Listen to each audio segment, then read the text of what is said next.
Existem personagens na história que são marcados por uma frase ou por um ato, e toda a sua vida, toda a sua vivência é deixada em segundo plano, de forma secundária. Eu trago aqui o exemplo da princesa Isabel. Isabel era conhecida como aquela que assinou a Lei Áurea. E as demais ações da princesa Isabel nós não conhecemos. Os seus atos de bondade ou atos de maldade. Nós não sabemos. A única coisa que é lembrado dela está relacionado à assinatura da Lei Áurea. Algo que é de grande valia, de grande relevância, não estou diminuindo, estou dizendo que a vida da princesa Isabel é resumida nesse ato. Da mesma forma, Dom Pedro I, ele é lembrado por a sua célebre frase: se for para o bem da nação, diga ao povo que fica, né? E aí, que fico. E também do brado do Ipiranga, independência ou morte. As demais coisas, os demais atos de Dom Pedro, nós não temos tantas informações. Isso vale para personagens da filosofia, historiadores, geógrafos. Mas o meu ponto aqui trata-se especificamente, exclusivamente, de Tomé, um dos apóstolos de Jesus. Tomé, ele é um dos 12. E ele foi chamado por Jesus, e o seu chamado não nos é relatado. Nós temos o relato do chamado de João, de André, de Pedro, de Tiago. Nós temos relato do chamado de Levi, nós temos o chamado de Natanael, aquele que estava debaixo da figueira. Mas nós não temos registro de em que circunstância ou qual circunstância Tomé foi chamado por Jesus. E quando nós tratamos desse personagem, desse apóstolo de Jesus, o que ficou marcado é exatamente aquele momento que está registrado em João, capítulo 20, versículo 38, versículo 28, quando ele, dizendo para os seus conservos, os demais discípulos, quando ouvira dizer que Jesus havia ressuscitado, ele disse: se eu não vir o sinal das suas mãos e também do seu lado, eu não crerei. E Jesus aparece novamente para eles durante 10 dias após o primeiro encontro. Jesus aparece e dirige-se a Tomé, mostrando-lhe as mãos, mostrando-lhe o lado, e disse: não seja incrédulo, mas crente. Essa frase de Jesus deixou a história de Tomé marcada como o discípulo ou cristão ou apóstolo da dúvida, da incredulidade. E isso ficou marcado durante toda a cristandade. Até mesmo fora do círculo cristão, Tomé é conhecido como aquele que não acreditou, que duvidou. E quando nós brincamos com colegas, não seja Tomé, para referir-se a ele como alguém que não acredita, alguém que não crê. Primeiro tem que ver para crer. Isso me incomodava muito, desde lá da minha tenra caminhada cristã. Então eu propus estudar sobre Tomé, pesquisar sobre Tomé, e de vez em quando eu faço uma pregação que eu chamo de uma pregação em defesa de Tomé. Uma pregação que eu trago defendendo a honra de Tomé, dizendo que ele é mais do que isso. E recentemente, no curso, uma pós-graduação, estrito sensu, um doutorado em teologia, eu propus escrever a tese, pesquisar, e escrever a tese tratando de Tomé, a espiritualidade de Tomé, segundo o Evangelho de João. E essa pesquisa, essa leitura, me trouxe uma perspectiva ainda mais apaixonante pela vida, pelo ministério e pela pessoa desse apóstolo. Então eu escrevi sobre ele na minha tese e decidi transformar essa pesquisa, essa leitura, esse estudo em um livro. O livro, ele está sendo intitulado Tomé, o discípulo do encontro e da verdade, fazendo uma leitura a partir do que João escreveu no Evangelho. Eu costumo dizer o seguinte, nas minhas falas, que os 4 evangelistas, os sinóticos, que é Mateus, Marcos e Lucas, e João, que é um evangelho que ele não entra entre os sinóticos, porque sinótico significa semelhantes, os evangelhos semelhantes, os evangelhos parecidos. Desses 3 evangelistas, Mateus, Marcos e Lucas, o Mateus, ele era dos discípulos de Jesus, ele era um dos apóstolos de Jesus, ele foi chamado para seguir Jesus, ele era um cobrador de impostos, ele era um publicano, ele foi chamado para ser um apóstolo de Jesus, ele tornou-se um dos 12 de Jesus. Então Mateus, ele era um dos 12. Já Marcos e Lucas, eles não faziam parte dos seguidores de Jesus, no sentido ali de estar na caminhada com Jesus como apóstolo ou como discípulo, iminentemente ali no dia a dia. Segundo a tradição, Marcos escreve o seu evangelho segundo os relatos de Pedro, apóstolo São Pedro, que tornou-se discipulador de João Marcos. E Lucas, por sua vez, ele é um médico, um cientista, um pesquisador, que fez uso da metodologia científica para pesquisar a respeito da vida e ministério de Jesus. Lucas começa no Evangelho, no anúncio do anjo a Maria, e ele vai terminar o seu relato com o apóstolo Paulo no livro de Atos dos Apóstolos, no capítulo 28.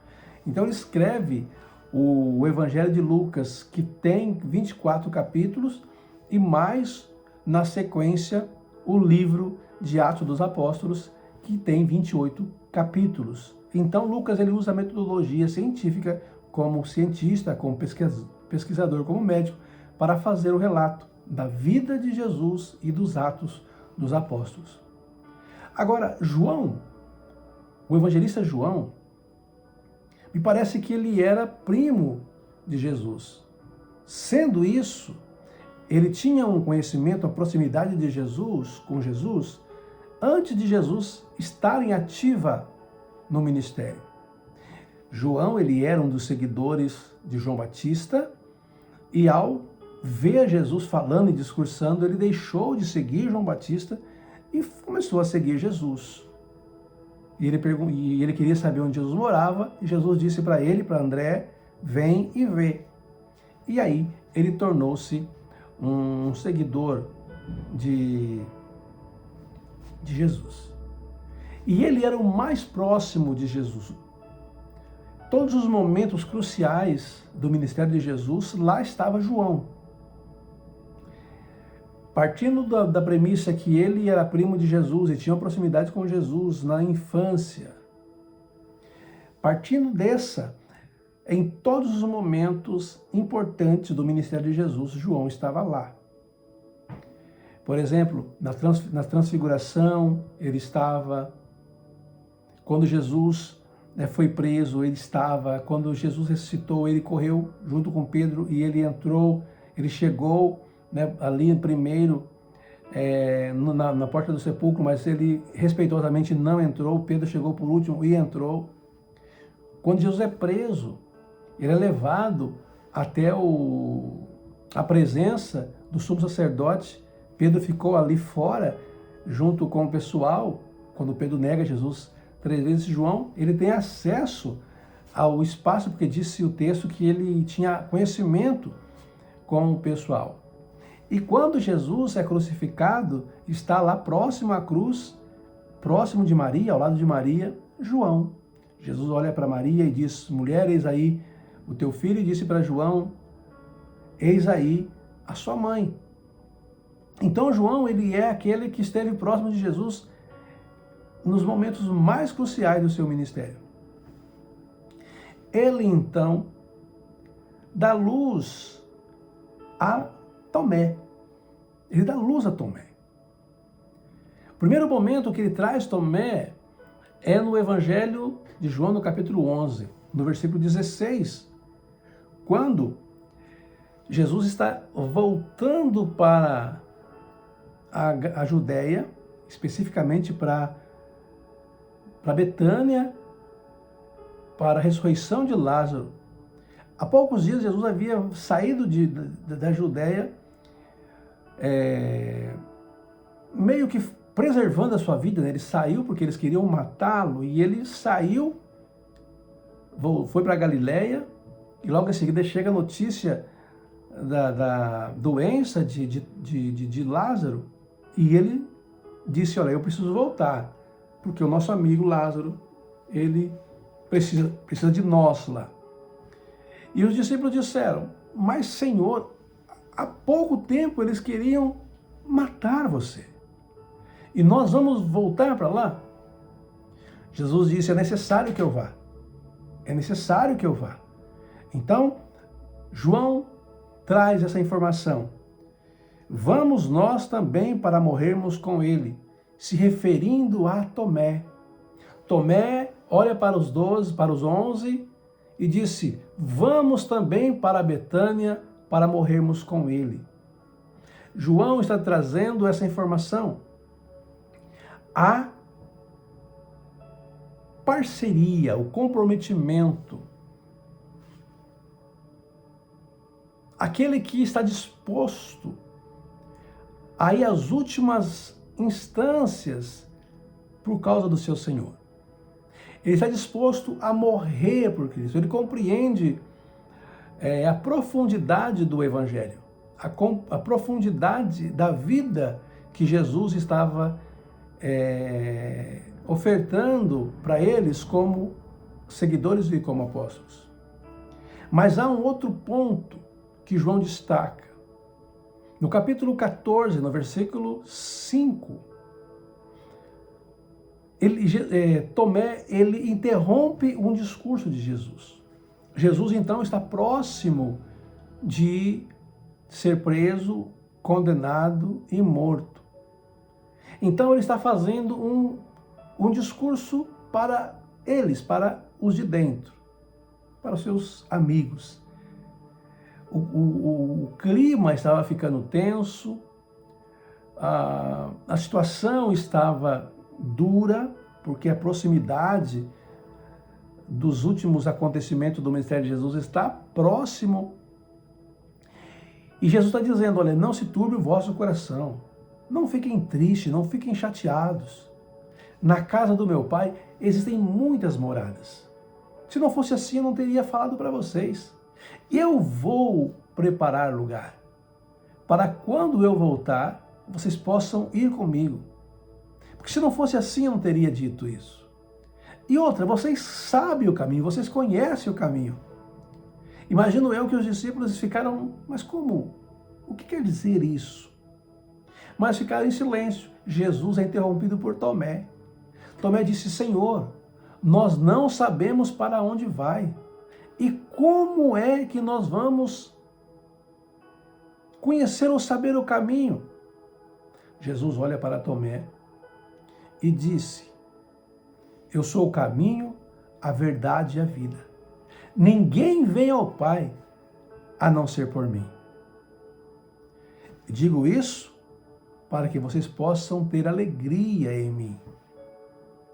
Olha essa revelação preciosa, extraordinária, que nós temos no texto sagrado, no Evangelho de João, capítulo 14, versículo 6, quando ele, Jesus, disse: eu sou o caminho, a verdade e a vida, ninguém vem ao Pai a não ser por mim. Essa revelação, que é a base, ou um dos fundamentos basilares da crença, da fé cristã, ela só existe porque Tomé, ele ousou perguntar para Jesus o caminho.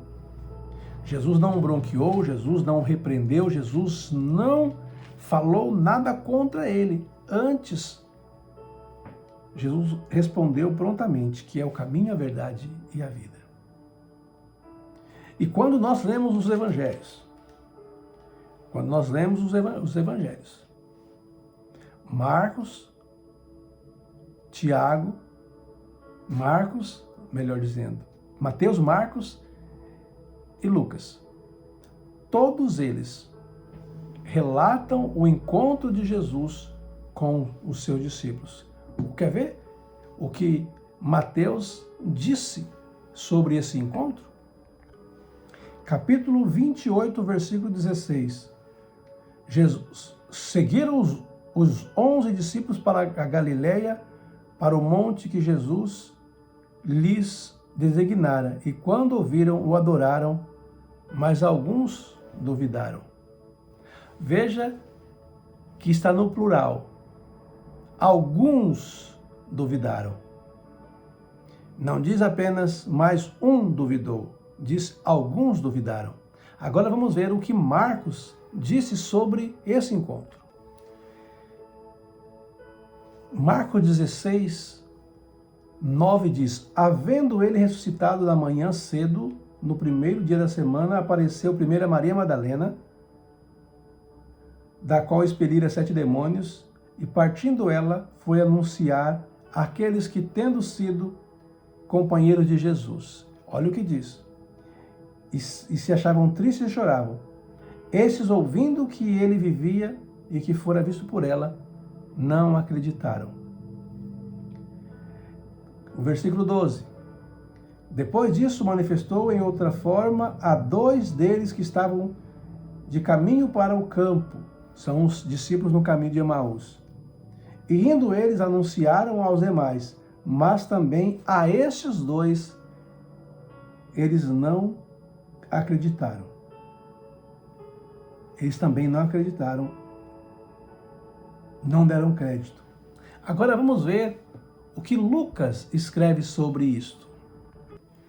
Lucas, ele é mais incisivo nas informações. Eu vou ler Lucas 24, versículo 36.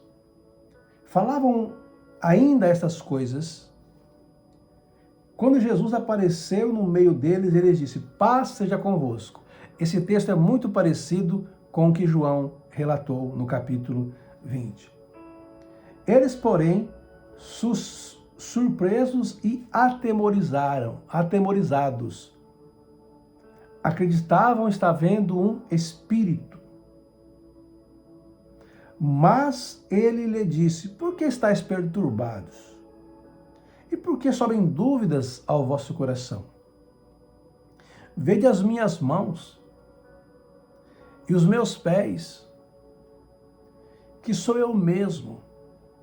Apalpai-me e verificai, porque o espírito não tem carne nem ossos, como vedes que tenho. E dizendo isto, mostrou-lhe as mãos e os pés.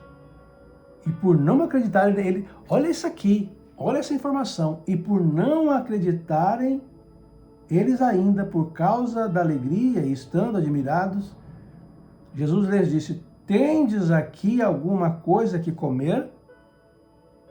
Presta atenção, tendes aqui alguma coisa que comer? Então lhes apresentaram um pedaço de peixe assado e um favo de mel, e ele comeu na presença deles. Olha isso. Tomé não está aqui. Nesse momento, Tomé não está aqui. E quando nós lemos o texto apenas com a lente ou a perspectiva de João, a impressão que dá é que Tomé foi o único que teve dificuldades de aceitar isso. Mas o João não nos dá a informação que o Lucas nos dá. Então todos duvidaram. Então, voltando ao livro, a obra que nós escrevemos, a obra que eu estou para fazer a publicação, já está escrito, já está na editora Atena, ela explora momentos centrais da vida de Tomé, trazida por João, que são os textos do capítulo 11, 16, do capítulo 14, 5 e dos versículos que se trata do que eles trazem para nós, que é proposto para nós, muitas vezes, a incredulidade de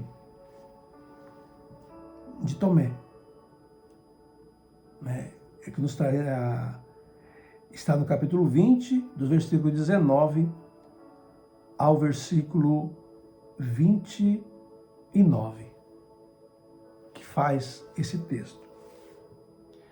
Cada capítulo que nós trazemos, nós vamos apresentar Tomé com outro olhar. Nós vamos revisitar a história e a vida de Tomé.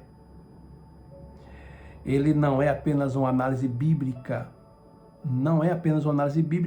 ele é um convite espiritual para todos aqueles que desejam compreender a fé, a crença, e que a verdadeira fé, a verdadeira crença, ela não é apenas na superficialidade da religião, ela tem as suas profundidades.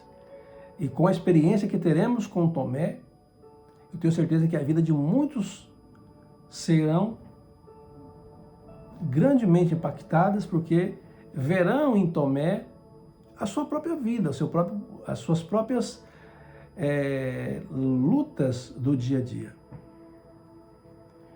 Em uma época marcada por crises, marcada por disputas, marcadas por narrativas, essa leitura nos dará a oportunidade de ver com outros olhos a vida cristã, a vida com Cristo, a transformação. Tomé, o discípulo do encontro da verdade, ele é uma contribuição teológica, ele é uma contribuição pastoral para obreiros, seminaristas, cristãos em geral. A igreja contemporânea será grandemente beneficiada com essa leitura, com esse texto, porque o texto traz uma perspectiva, uma cosmovisão, uma visão da fé a partir da experiência de Tomé. São revelações profundas. E nós vamos descobrir que Tomé, além disso tudo, ele se tornou um missionário. As igrejas, as primeiras comunidades cristãs da Índia, elas foram levadas por Tomé. De novo, isso aqui é um outro assunto, é outra conversa, mas cabe aqui. Nós temos a informação que foram os missionários europeus que levaram o cristianismo para a Ásia, para a África e para os mundos, a partir da descoberta ou da chamada descoberta das navegações do século XV, XVI. Mas, na verdade, o Evangelho já estivera na Ásia por intermédio de Tomé, por intermédio de Marcos, estivera na África por intermédio de tantos apóstolos e missionários. Se não me engano, Mateus que foi para a Ásia, se não me engano, Marcos para a África. Essa parte é um outro assunto, é um outro tema. O meu ponto aqui é o apóstolo Tomé. Eu trago o que está escrito no capítulo 20, versículo 19, quase semelhante ao Lucas. Ao cair da tarde do primeiro dia da semana, Jesus apareceu entre os discípulos, estando a porta fechada, e ele disse: paz seja convosco. E diz o texto que Tomé, um dos 12, não estava com eles. Espera aí. O texto diz claramente assim: ao cair da tarde daquele dia, o primeiro dia da semana, trancadas as portas da casa onde estavam os discípulos, com medo dos judeus, veio Jesus, pôs-se no meio deles e disse: paz seja convosco. E dizendo isso, mostrou-lhe as mãos do lado e alegraram-se por tantos discípulos a verem o Senhor. E vai dizer assim, Tomé, o 24, Tomé, chamado Dídimo, não estava com eles quando Jesus veio. Isso é muito interessante a gente pensar. Tomé não estava com eles. A porta está fechada, ou as portas estão fechadas, porque eles estavam com medo dos judeus. Mas Tomé não estava com eles. Tomé não tinha medo? Aonde está Tomé? O que Tomé está fazendo? Ele está ausente do cenáculo, ele está ausente daquele ambiente. Jesus chega e ele não está ali. Lembra do texto de 11:16? Vamos também para que morramos com ele em relação a ir para a Judéia juntamente com Jesus, no cenário específico da vida ou da ressurreição de Lázaro. Ali Tomé demonstra a coragem. E aqui de novo nós vemos a coragem de Tomé.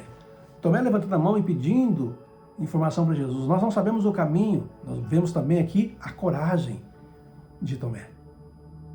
Mas tem mais. Tem mais.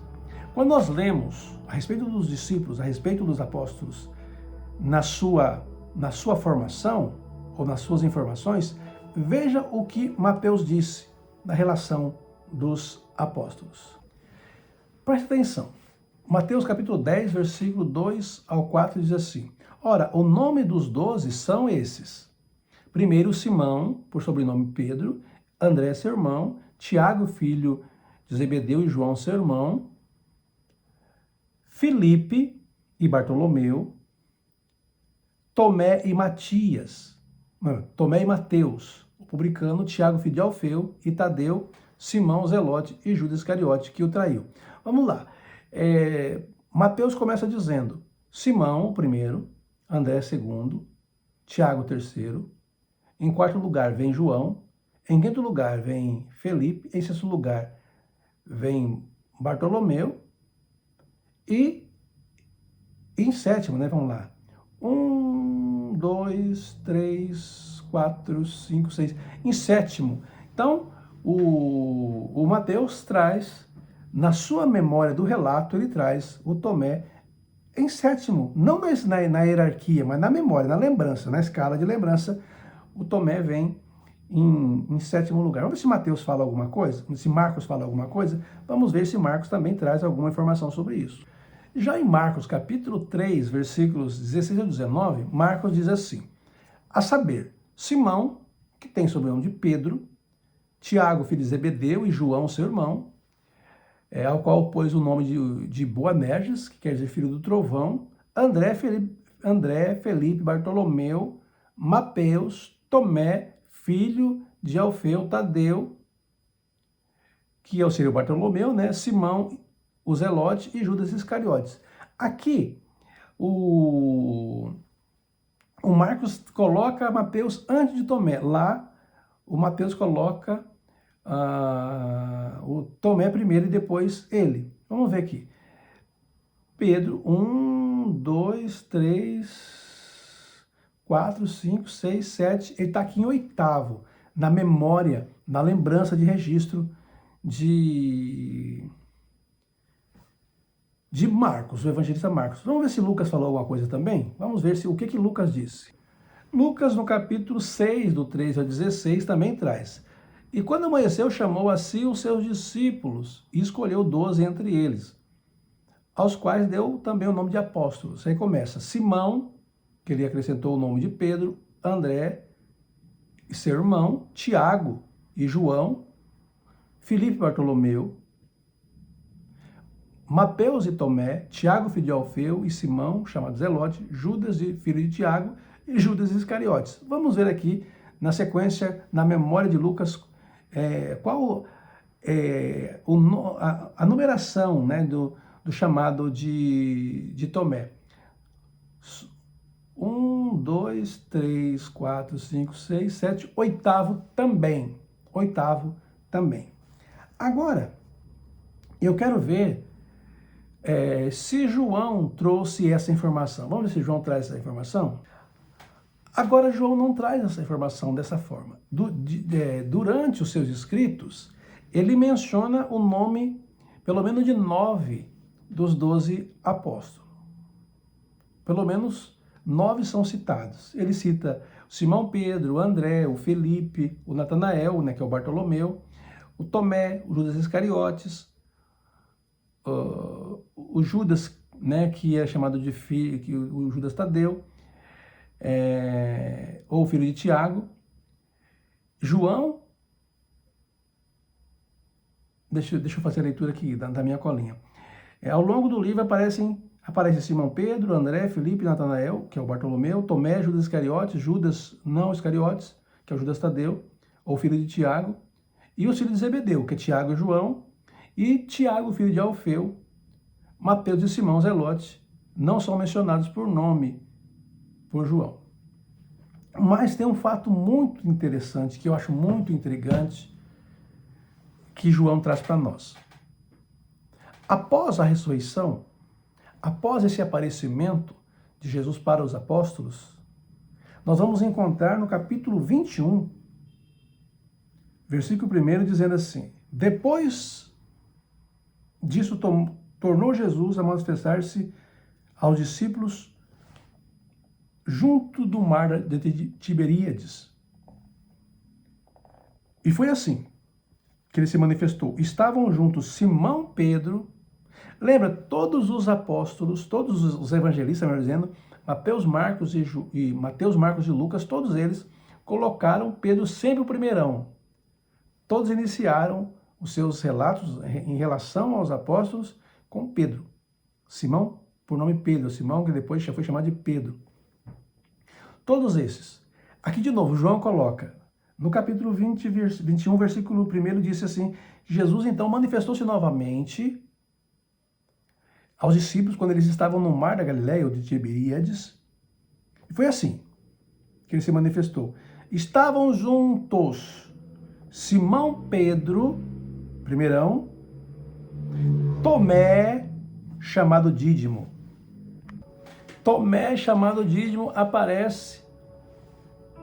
Depois, Natanael e os filhos de Zebedeu. E mais 2 dos seus discípulos. Os filhos de Zebedeu significa que era Tiago e João. Então ele começa, estavam ali no rio, lá no mar.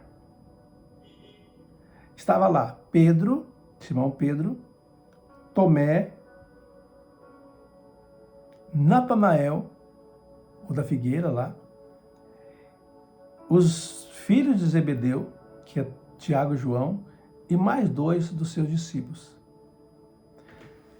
No relato, nesse relatório, na memória de João, Tomé vem em segundo. Tomé vem antes de Tiago, irmão de João. Ou antes do próprio João. Digo na memória. Estou colocando aqui hierarquia, estou dizendo de memória. Então Tomé, ele deve ser reduzido. Ele deve ser reduzido ao incrédulo. Ele deve ser reduzido àquele que não acreditou, àquele que não crê. O discípulo da dúvida. O discípulo da incredulidade. Não, senhores. Não. Ele não pode ser reduzido a isso. E esta é a nossa proposta no livro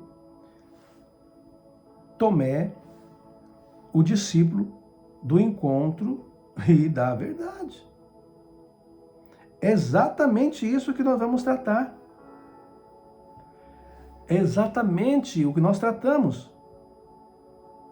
Exatamente isso que nós tratamos. E para fechar essa nossa conversa, capítulo 20, versículo 28. Jesus se aproxima de Tomé, Jesus se aproxima dos discípulos novamente, se dirige especificamente para Tomé e disse: Tomé, toca aqui nas minhas mãos, aqui no meu lado. E aí Tomé se aproxima de Jesus, se ajoelha e disse: Senhor meu e Deus meu. Uma leitura rasa não consegue captar a importância dessa declaração. Jesus, ele era ainda um jovem, 33 anos, ele não tinha uma autoridade de imperador, ou de rei, ou de governador. Ele era um mestre que estava desenvolvendo o seu ministério e que fora interrompido. Chamar alguém de Senhor, pessoal, individual, dirigir-se a um homem, o chamando de Senhor, sem esse ter o comprado ou ter uma autoridade de patente militar, alguma coisa assim, ou governamental, era algo desafiador. E Tomé o chamou de Senhor meu. Ele reconhece Jesus como seu Senhor pessoal. E vai além. Ele chama Jesus de Deus. Eu me arrisco a dizer que ele é o primeiro homem, o primeiro ser humano que reconhece Jesus como Deus pessoal. Jesus até aqui tinha sido chamado de mestre, chamado de Cristo, chamado de profeta, chamado de filho de Deus, alguma coisa assim. O imperador era chamado, ele era venerado e reconhecido como uma espécie de Deus, uma espécie de divindade. Então não seria nenhuma novidade um romano ou qualquer pessoa com medo ou reverência ao imperador dirigir-se a ele como um Deus. Mas Tomé se coloca diante de Jesus e chama de Deus meu. Tomé enxerga em Jesus o seu Deus. Ele é o primeiro homem a reconhecer Jesus como Deus. E não é um ato fácil ou simples, porque a igreja vai ter muita dificuldade de lidar com a divindade de Cristo durante alguns séculos, pelo menos nos 3 primeiros séculos, houveram muitas disputas teológicas em relação à divindade de Cristo. Essas conversas sobre Cristo ser Deus, ser humano, ser divino, foi assim durante alguns séculos essa disputa. Mas para Tomé não tinha disputa. Para Tomé não tinha dúvida. Para Tomé, Jesus, ele era seu Deus e seu Senhor. Esse encontro de Tomé com Jesus, dizendo assim, se eu não ver, dizendo para os apóstolos, se eu não vir o sinal, se eu não tocar, eu não crerei. Ele está dizendo, vocês viram, vocês tiveram a experiência, mas essa experiência foi de vocês, essa experiência foi de vocês. Eu quero viver a minha experiência pessoal. Eu quero ter a minha experiência pessoal com Cristo. Talvez ele estivesse dizendo, eu quero ver com os meus próprios olhos, eu quero sentir, ter as minhas próprias sensações. Hoje nós precisamos entender que muitas vezes se crê, se vai baseando-se ou baseado na fé de outros, na experiência de outros, e não vive a sua própria experiência. Não tem a sua própria experiência. Vive baseado na informação que outros disseram. E o cristianismo, ele é um convite para uma experiência pessoal, uma experiência individual com o Senhor. Jesus, quando disse, você quando orar, entrará no seu aposento e fechará a sua porta e orará ao Pai que está no céu e Ele te ouvirá. Experiência individual. Experiência individual. Então, Tomé, no nosso livro, nós trazemos então essa proposta. E eu gostaria de que você ficasse atento, à medida que vai passando, né, vai se aproximando o lançamento, a publicação, eu vou anunciando nas minhas redes sociais. O meu Facebook é Clodoaldo Reis Azarias. O meu Instagram é @ClodoaldoReisAzariasOficial. Essas são as minhas mídias. E também no TikTok eu tenho lá, eu uso um pouco o TikTok, mas também está lá Clodoaldo Reis Azarias no TikTok. Você pode nos seguir e aí pegar essas informações. Tomé, ele não é o apóstolo incrédulo. Tomé, ele é o discípulo do encontro. Ele é o discípulo da verdade. Ele é alguém que nos inspira. Ele é alguém que nos orienta. Ele é alguém que abraça Cristo, abraça a missão e torna-se um grande pregador da mensagem do seu Senhor e do seu Deus. Que Deus te abençoe em nome de Jesus.